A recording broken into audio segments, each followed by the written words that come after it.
Have you ever wondered why the gnomes suddenly show up in Garden Warfare 2? It's their first real appearance and barely anyone talks about it. But once you start digging into their deeper meaning, you realize that this whole war wouldn't have happened without them. I went so far down this rabbit hole that I started seeing connections to the Cold War, old pagan beliefs, and started questioning whether Crazy Dave really created the plans, or if he even built the time-traveling RV. And my first clue led me to the Town Hall. The Town Hall is a way for multiplayer to still feel fresh after many years of no updates, but its place in the lore is kind of murky at surface level. It's not on the side of plants or zombies, which actually makes sense when you dig deeper. If you look above the message screen, you can see a clock that very much suggests that the gnomes are part of it. And when the town hall is closed, you can actually hear gnomes inside, probably doing maintenance or something, I don't know. But it lines up with what's inside, which is the portal, which we'll get to in a second, the chests, and this seagull, who gives you a key to arguably one of the most important places when it comes to the lore of this game. Let's go back to the portal. Clearly, it was built by the gnomes. But that makes you wonder, why do the plants and zombies also have this exact same teleporter? Aren't we supposed to be against the gnomes? I mean, they're always hostile towards us, so they must hate us, right? Well, maybe not, because then again, here we have Rux, who is obviously a gnome just happily selling us stuff. And although they might be scams 9 times out of 10, he doesn't hate us, and you can just keep going. The crazy targets are another example of this. It's yet again the gnomes, part of the actual targets. What's weird is, if you think about it, they're helping us practice our aim, and we literally get rewarded if we get a high score. And these gnomes aren't just used in the crazy targets, they're used all over the backyard battleground. All these examples show that the gnomes aren't just mindlessly trying to kill us all, they have a deeper motive.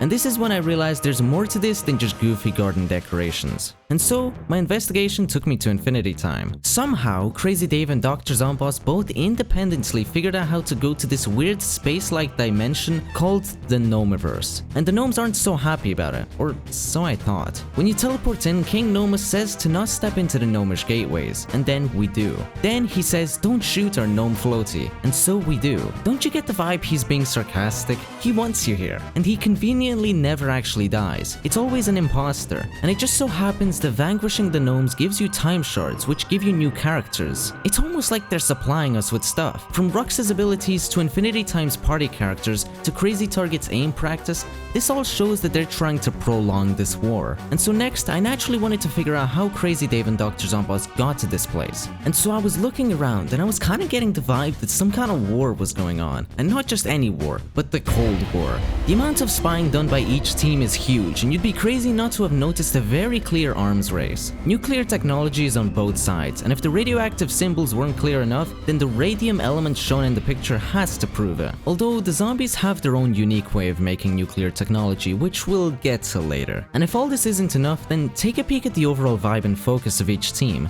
The cars and technology suggest that this game takes place in the 1960s to the 1970s. And if you don't believe me, then show me where I can find a flat screen TV. The focus of each team shows us which superpower is which. The plants team have western-looking suburbs and plenty of independent small businesses, which clearly show that they're capitalists, or in other words, America. And the zombies are run by a dictator who focuses more on industrialization, has a state-owned bank, and Dr. Zomboss seems to have a grasp on every business there is. So if I haven't made it clear enough already, the zombies are communists. And if you paid enough attention to history class, you would know that America was very worried about communists taking over the world. And you might be thinking, this is cool and all, but what does this have to do with the gnomes? Well, I'll get to that later, but right now I want to show you how much power the gnomes actually have and who they really are.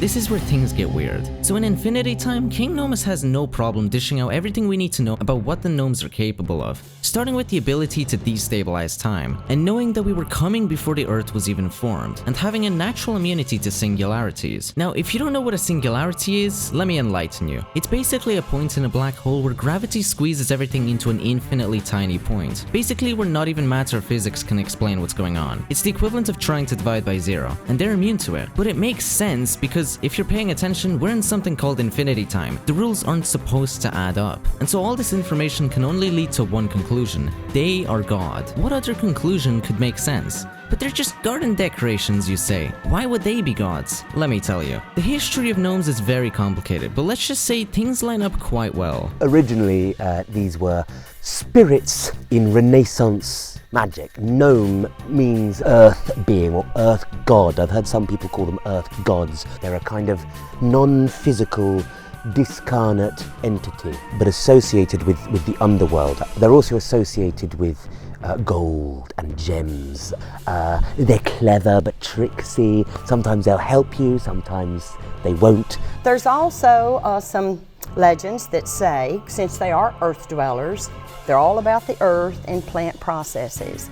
So they're good luck to have in a garden. The belief of actual gnomes is basically a perfect match, and just like the Story Crow channel said, they're earth gods, and if you look at the rest of the game through this spiritual pagan worldview, a lot of similarities show up, and there's no better example than the rewards you get in the Trials of Gnomes. The characters each team gets actually explains a lot when you look at the two sides, but before I can explain their importance, let's go back to the gnomes' place in the Cold War aspect of this game. During this time of history, both superpowers had different views on religion. America was heavily Christian while the Soviet Union was an atheist state. America used this fact to tell their citizens that the communists were evil without God. They leaned into this quite heavily with propaganda, saying things like "in God we trust." If the gnomes are gods, then they're clearly with America, or in other words, the plants, as they both are in a garden setting. And just like Rux is profiting by selling abilities to both teams, many countries were profiting during the Cold War by selling weapons and oil to both superpowers. And similar to these countries making a big profit, another group of people in this universe who tried to make a fortune were the wizards. And you might be thinking, what the hell am I talking about? But wizards were the people who built the Seeds of Time amusement park in order to make a fortune. But I'll explain why that makes this lore a lot more complicated later. The characters you get in the Trials of Gnomes prove that there's an underlying spiritual belief in this game. For example, the Torchwood. In many pagan and indigenous traditions, trees are sacred beings, protectors, or dwelling places of spirits, and even the abilities he has show this quite well. And now contrast that to what the zombies get. A goat, which in pagan beliefs are powerful fertile animals, and in Christianity are seen as sinners. I mean, the devil is literally symbolized as a goat. And it's not only these characters. Have you ever noticed how there's these random mushrooms almost everywhere around the zombies area and underground? Well, many religions and spiritual beliefs think of mushrooms as the transformation of life and death. And get this, rebirth. And they're also associated with evil spirits, and they're seen as a way to cross between different worlds, which is probably why we see so many mushrooms in the gnomes underworld. And the evil spirits are often described as having horns, wings, and a tail, and being dark, which is eerily similar to these statues in the zombies base, I'm just saying. Now, the wizards are tricky. They imply that they use time travel to create the theme park,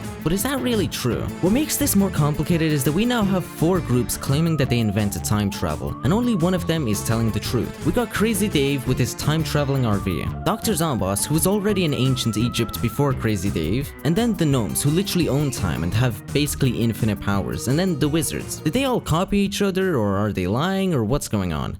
Well, we know that the wizards can't time travel because in pop culture, they can only see through time with crystal balls and stuff. They can't actually be in it. And this makes sense, as the theme park could have entirely been made without needing to time travel. All they needed was the knowledge of how these places look. For Crazy Dave, in day 25 of Pirate Seas, Dr. Zomboss claims that Penny the RV is made from his technology, and when Penny confronts Dave about it, he just dismisses it and pretends he didn't hear the conversation. Meaning clearly, Crazy Dave didn't invent the time traveling aspect of it. This leaves us with 2 inventors, the zombies and the gnomes. Now, I couldn't find anything to disprove that Zomboss invented time travel, but it would make sense if the actual technology was made by the gnomes, because after all, both teams use their technology to fight each other. But the worst part about this is that inventing time travel wasn't even Crazy Dave's worst lie yet. But remember how I said that the plants use radium to make nuclear weapons and that the zombies have their own unique way of making nuclear technology? Well, if you go to Moonbase Z and enter the mines, you can see a poster for a radioactive element called zirconium, which is an entirely new element. Or is it? On closer inspection, you can see there has the exact same properties as radium. Or in other words, it is radium.